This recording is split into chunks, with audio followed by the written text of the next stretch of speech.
Hi, welcome to Amanda's Book Corner. I'm Amanda, and this is my review of The Fugitives by Jamal Mahjoub. This book came out about a year ago in the UK, but it's just coming out in the US this week. So special thanks to NetGalley and the publisher for this early arc of this book before it comes out in the United States.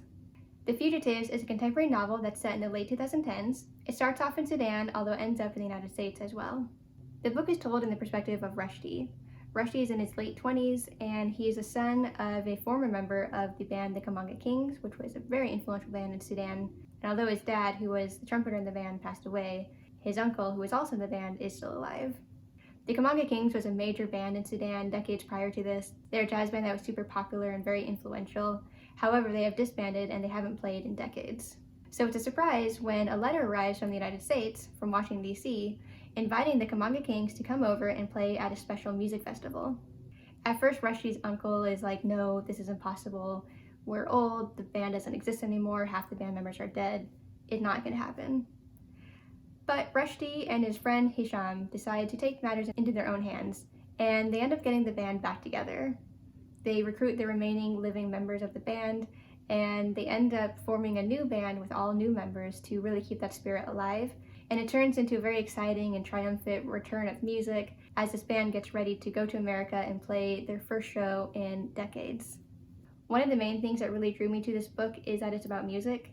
My two main passions in life are music and reading, and so I really love it when the two come together into a novel about music or about a band. I really love that. So I was really excited to read another novel about music, and the descriptions of music are really beautiful in this book. They're very moving, and I really identify with them as a music lover, as someone who listens to music all the time. I actually took pictures of several passages because I'm just that kind of person, I guess, but I was really impacted by a lot of the passages, especially early on, describing music and describing a love of music and describing this band that's making music together. So I really loved that.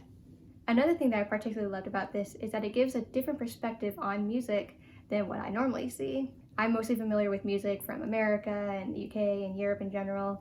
I'm not really that familiar with African music. I think the only African musician that I really listen to is Kanan. He's from Somalia. So I was really excited to get to know Sudanese music and get to know the different instruments and musical styles in Sudan and the different influences that they have. And in particular, we get to learn about this band, the Canongate Kings, and their particular style of music, the different influences they have, from English language jazz standards to Ethiopian music. It's really exciting to get to know about these different styles of music, and it actually makes me want to go and listen to more African music. So I really loved those two aspects of this book. And speaking of Sudan, I also really loved getting to know Sudan. I've never traveled there, and I've never read a book set there. And I guess I should mention that beyond music and books, my other big passion is traveling, although that's definitely not as affordable as the other two. But in any case, I really loved getting to know Sudan and learning about this country that I honestly didn't know much about before reading this. I think all I knew about this before was that Sudan was the largest country in Africa until it split into two about a decade ago. And so I enjoyed getting to know this country a little bit more, getting to know their culture, their geography, getting to know the people there. I thought it was really interesting and eye-opening, and I definitely want to read more books that are set in Sudan. I guess I can also mention that I do have a reading challenge this year, and my theme for July is books set in Africa. I have several books already on my list that I'm going to read, probably more than I can read in a month, but I'm going to do my best. So this book would definitely be a good one for anyone that wants to read a book set in Sudan. When the book starts off, it seems like there's a very particular story arc that it's going to follow, but I was surprised that when about halfway through, a lot of the things I'd been anticipating had already come to happen, and the book went into a different direction than I'd anticipated.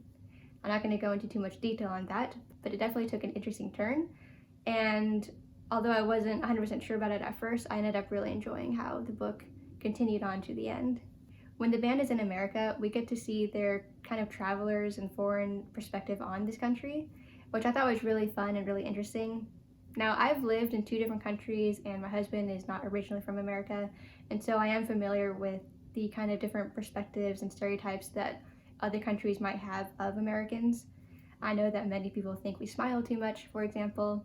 So it's kind of fun to see these Sudanese characters and their perspectives on America and on Americans. It's not all fun and games, though. There are some additional themes that come up that are a little bit deeper and, in my opinion, important to talk about. So I mentioned that this book is set in the late 2010s. It's set during Trump's administration, and specifically during the travel ban that he had for Muslim countries. And in case you don't remember, Sudan was indeed on that list. And so I thought it was interesting how themes of immigration, refugees, asylum, the travel ban, these all came up in the book, and I think it was really well done.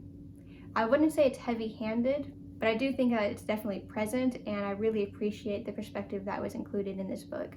You can see how these characters from Sudan, people assume that maybe they're terrorists or that they're trying to sneak into the country illegally, and you can see how different Americans in particular react to them in a negative way. And so it's definitely a kind of thought-provoking and important theme.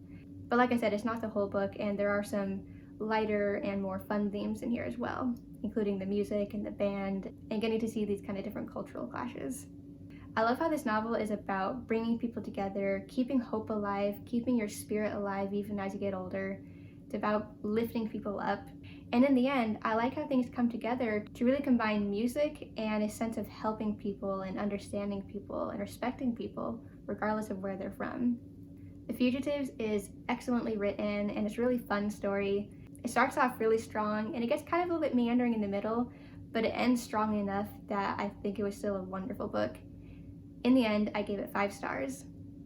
This is my first book by Jamal Mahjoub, although he has several books, and I'm particularly interested in reading a book of his called Traveling with Jinns. I don't know exactly what the plot of that is, but I know it has to do with traveling around Europe, and I know that the characters end up in Spain at some point, which is wonderful because Spain's my favorite country. So I definitely want to read that one soon. So look out for my review of that in the future, hopefully sooner than later. So I hope you enjoyed this book review video. If you did, please like, comment, and subscribe. And to make sure you don't miss any more of my videos, please ring the bell to get all my notifications. I put out about 2 to 3 book review videos like this one every week, and once or twice a week I also put out additional content as well. So thanks for watching this video, and I hope to see you in the next one. Bye!